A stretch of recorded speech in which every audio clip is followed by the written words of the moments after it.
నా ఖాళీనా పొద్దున్నే పవన్ ఉండలేదు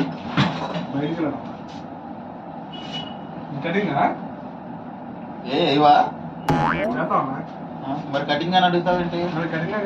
కటింగ్ షాప్ ఎందుకు వస్తారు? ఏమో సార్ నాకు కనబడతావు. గుండు చేసేవాళ్ళు చెయ్యి, మాకెందుకు? ఏంట్రా ఆ బిల్డప్ ఏంట్రా? ఏదో కోహినూరు రోజున పోయినట్టు, ఎలిజబెత్ రాణి కిరీటం పోయినట్టు ఆ సెర్చింగ్ ఏంట్రా?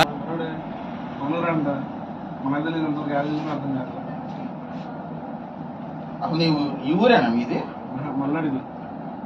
ఎవరిని అడగాలి? ఫేస్ క్రీమ్ రాద్దామా? తెల్లగా అయిపోతావా? వద్దు, ఆ నేచురల్ బ్యూటీ చాలు. నాకు ఇది ఒక సాల్లే కానీ కటింగ్ సెటైర్లు వద్దు. సరే, ఎలా కటింగ్ రాదా? వచ్చింది.